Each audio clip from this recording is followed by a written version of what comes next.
नमस्कार विद्यार्थी मित्रांनो, बेसिक्स टू बेस्ट या यूट्यूब चॅनलवर तुमचं सगळ्यांचं स्वागत आहे. सध्या आपण पर्सेंटेज हा टॉपिक शिकतो आहोत. पर्सेंटेजची सिरीज आपली सुरू आहे आणि पर्सेंटेज मधले विविध सब टॉपिक्स आपण बघितले, जसे की पर्सेंटेजचे बेसिक्स आपण बघितलं, पर्सेंटेज सॉल्व्ह करण्याच्या दोन मेथड्स त्याचा एक व्हिडिओ आपण बघितला, पर्सेंटेज इन्क्रीज आणि डिक्रीज म्हणजे टक्केवारीत होणारी वाढ, टक्केवारीत होणारी घट आपण बघितली. आता आपण पर्सेंटेज ह्या टॉपिक मधला पुढचा सब टॉपिक आज बघणार आहोत, ज्याचं नाव आहे सक्सेसिव्ह पर्सेंटेज. सक्सेसिव्ह पर्सेंटेज म्हणजे सलग टक्केवारी. तर याचाच मुळात अर्थ काय होतो की एखाद्या वस्तूच्या किमतीत किंवा एखाद्या संख्येत जर एक वेळा वाढ होते तेव्हा आपण ती कॅल्क्युलेट करू शकतो. जर त्याच संख्येत किंवा त्या वस्तूच्या किमतीत किंवा कुठल्या तरी लोकसंख्येत किंवा कुठल्याही एखाद्या विशिष्ट संख्येमध्ये जर 2 वेळा पर्सेंटेज वाढ झाली तर त्याला आपण सक्सेसिव्ह पर्सेंटेज म्हणतो. 2, 3, 4 वेळा सलग वाढ होत असते, कमी होत असते किंवा घट होतो, त्याला आपण सक्सेसिव्ह असं म्हणतो. सतत वाढ होणे किंवा सतत घट होणे, सक्सेसिव्ह इन्क्रीज किंवा सक्सेसिव्ह घट म्हणजे सलग वाढ किंवा सलग घट होणे असं म्हणतो. तर ते कसं कॅल्क्युलेट करतात सोप्या पद्धतीने आपण आज बघणार आहोत. त्याआधी आपण बघतो की एखाद्या वस्तूची किंमत वाढणे काही टक्क्यांमध्ये म्हणजे कसं. तर आता एखाद्या वस्तूची किंमत आहे 100. आपण जर म्हणतो की यात 20% वाढ झाली, 20% वाढ झाली तर ही किंमत होते 120. पुन्हा यात 20% वाढ झाली तर ही किंमत होणार 144. पण आता हे कसं, हे आपण कसं काढलं, हे आता आपण ज्याला पर्सेंटेज खूप छान पद्धतीने येतात तो सरळ हे कॅल्क्युलेट करू शकतो. पण ज्या व्यक्तीला सक्सेसिव्ह पर्सेंटेज इन्क्रीज किंवा डिक्रीज कळत नाही, याच्यासाठी आपण बेसिक करणार आहोत, बेसिक फॉर्म्युला किंवा बेसिक कन्सेप्ट आपण बघणार आहोत. तर हे होतं एक उदाहरण की एखाद्या वस्तूच्या किमतीत 20% वाढ झाली, जी किंमत आधी 100 रुपये होती, ती 20% वाढली म्हणजे तिची नवीन किंमत झाली 120 रुपये. पुन्हा त्यात 20%ची वाढ झाली म्हणजे त्या वस्तूची किंमत झाली 144 रुपये. सो एकूण ह्या वस्तूच्या किमतीत 2 वेळा वाढ, 20% वाढ झाल्यामुळे एकूण किती वाढ झाली तर 44% वाढ झाली आहे, जी की 100 पासनं 144 झाली किंमत, म्हणजे 44% ती किंमत वाढली आहे. आता हे आपण कॅल्क्युलेट कसं करायचं, या सोपी पद्धत आपण बघूया.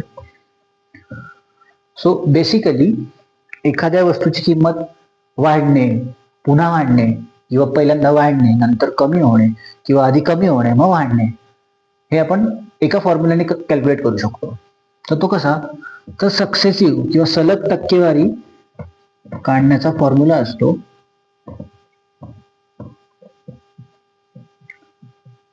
आपण 2 वेळेपर्यंतचा फॉर्म्युला बघूया. Plus minus Y X plus minus X plus minus Y आणि plus minus X into Y upon 100. याचा सरळ अर्थ असा होतो, हा जो फॉर्म्युला किंवा हे जे सूत्र आहे याला आपण आता डिकोड करूया. तर एक्स म्हणजे काय, पहिल्यांदा होणारी वाढ किंवा घट, वाय म्हणजे दुसऱ्यांदा होणारी वाढ किंवा घट, आणि ह्या दोघांचा गुणाकार भागिले 100. तर आता आपण जे मगाशी उदाहरण बघितलं की एका वस्तूची किंमत होती 100, ती पहिल्यांदा वाढली 20. तर आता आपण इथं प्लस मायनस का घेतलंय, याचं सोपं लॉजिक असं आहे की जर वाढ होत असेल तर आपण प्लस घेणार, म्हणजे ती संख्या आपण धन घेणार किंवा प्लस मध्ये घेणार. जर कमी होत असेल किंमत तर आपण ती मायनस घेणार, ती व्हॅल्यू आपण मायनस घेणार. आपण मगाशच्या उदाहरणात बघितलं की दोन्ही वेळा त्या किमतीत वाढ झाली. तर पहिली वाढ होती 20%ची, म्हणून 20 वाढ आहे म्हणून आपण ती व्हॅल्यू घेणार आहोत प्लस मध्ये. दुसऱ्यांदा पण 20%ने वाढ झाली, जी की पुन्हा वाढ असल्यामुळे आपण घेणार आहोत प्लस, म्हणजे 20 अधिक 20. आणि आता दोन्ही धन संख्या आहेत, दोन्ही प्लस संख्या आहेत, त्यांचं मल्टिप्लिकेशन म्हणजे गुणाकार काय येणार आहे, प्लसच येणार आहे. म्हणून पुन्हा आपण प्लसचं साईन घेऊन दोघांचा गुणाकार म्हणजे 20 गुणिले 20, कारण की 20% वाढले, भागिले 100. आणि आता हे सॉल्व्ह करून जे उत्तर येईल त्याची एकूण वाढ असेल, सलग टक्केवारी झालेल्या वाढीनंतरची एकूण वाढ आपल्याला मिळणार आहे. म्हणजे आता आपण हे जर कॅल्क्युलेट केलं तर हे 2 शून्य गेले, 20 अधिक 20 40 प्लस 2 गुणिले 2 4, तर उत्तर आलं 44%. म्हणजे पहिल्यांदा 20% वाढली, नंतर परत पुन्हा 20% वाढली, तर एकूण किती टक्के वाढ झाली? तर 44% वाढली. म्हणजे जी मूळ किंमत होती 100 आणि आता ती 44% वाढल्यामुळे ती झाली 144. बरोबर. आता हा फॉर्म्युला अगदी सोपा आहे. Plus minus X plus minus Y plus minus X into Y upon 100. तर याच फॉर्म्युलाचा वापर करून आपण काही अजून 2-3 एक्झाम्पल्स बघूया.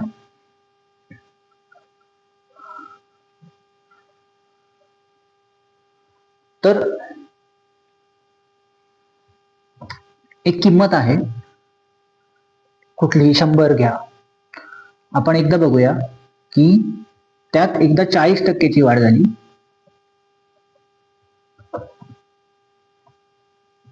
आणि पुन्हा 30%ची वाढ झाली.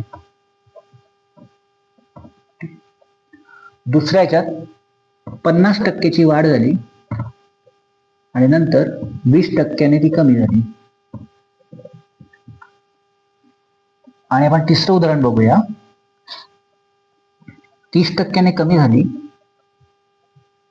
आणि पुन्हा 20%ने कमी झाली. आपण जो फॉर्म्युला बघितलेला त्यानुसार plus minus X plus minus Y plus minus x Y upon 100. तर आता वाढ आहे म्हणून आपण ती व्हॅल्यू प्लस घेणार आहोत. तर प्लस पहिली वाढ आहे 40%ची म्हणून आपण प्लस 40. पुन्हा वाढच आहे 30%ची म्हणून प्लस 30. आणि दोघांचा गुणाकार हा प्लसच येणार आहे, कारण दोन्ही धनसंख्या असल्यामुळे, दोन्ही पॉझिटिव्ह असल्यामुळे त्यांचा गुणाकार पण पॉझिटिव्ह येणार आहे. प्लस एक्स इंटू वाय म्हणजे 40 गुणिले 30 भागिले 100. आणि हे सॉल्व्ह करून जे उत्तर येईल तर याचा ऍक्च्युअल पर्सेंटेज इन्क्रीज असणार आहे, म्हणजे सक्सेसिव्ह पर्सेंटेज इन्क्रीज असणार आहे. तर 40 अधिक 30 70 प्लस 2 शून्य गेले 4 त्रिक 12, उत्तर आलं 82%. तर पहिल्यांदा 40% वाढली, दुसऱ्यांदा 30% वाढली, तर एकूण 82% त्याच्यात वाढ झालेली आहे. दुसरं उदाहरण आपण बघूया. हे जो पहिलं हे आहे दुसरं उदाहरण. पहिल्यांदा झाली आहे 50% वाढ. आपला फॉर्म्युला आहे plus minus X plus minus Y plus minus x Y upon 100. तर या फॉर्म्युल्यानुसार 50% वाढ म्हणजे ही व्हॅल्यू येणार प्लस 50, नंतर 20% कमी म्हणजे मायनस 20, आणि यात एक पॉझिटिव्ह एक निगेटिव्ह यांचं मल्टिप्लिकेशन येणार निगेटिव्ह म्हणून मायनस 50 इंटू 20 अपॉन 100. 50 गुणिले 20 भागिले 100. प्लस 50 मायनस 20 म्हणजे प्लस 30. हा मायनस 2 शून्य गेले 5 दुणे 10, 30 मायनस 10 म्हणजेच 20%. तर याचं उत्तर आलं 20%.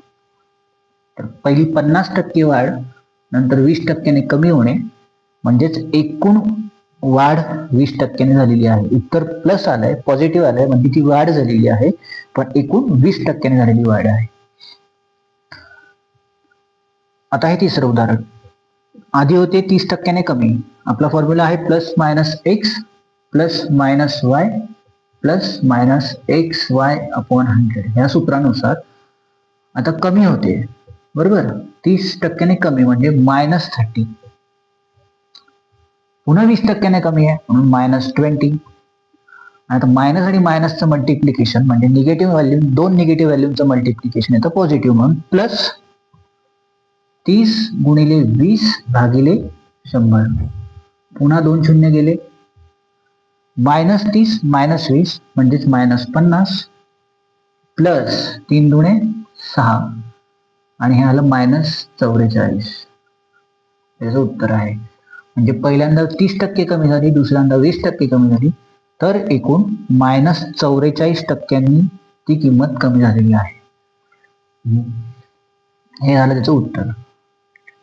तर अशा प्रकारे आपण सक्सेसिव्ह पर्सेंटेज हा टॉपिक बघितलाय आणि ते काढण्याचं एक सूत्र आपण शिकलोय आणि त्या सूत्रानुसार आपण 3 गणितं बघितलेली आहेत. तर अशाच पद्धतीने सक्सेसिव्ह पर्सेंटेज सलग टक्केवारीचं कुठलंही उदाहरण आपण सॉल्व्ह करू शकतो. तर 2 वेळा कुठल्याही किमतीत वाढ होत असेल, कमी होत असेल किंवा वाढ होऊन कमी होते किंवा कमी होऊन वाढ होते, तर त्यासाठी आपण हे सूत्र वापरून गणितं सोडवू शकतो. तर हा होता आजचा सक्सेसिव्ह पर्सेंटेज हा टॉपिक. तर हा टॉपिक तुम्हाला समजला असेलच अशी मी खात्री बाळगतो. आणि ह्यात काही अडचण असेल तर तुम्ही मला कॉन्टॅक्ट करा, कमेंट करा. हा व्हिडिओ आवडला असेल तर नक्कीच लाईक करा, शेअर करा, सबस्क्राईब करा आणि पुढच्या व्हिडिओमध्ये आपण भेटूया पुढचा नवा टॉपिक घेऊन. Thank you so much.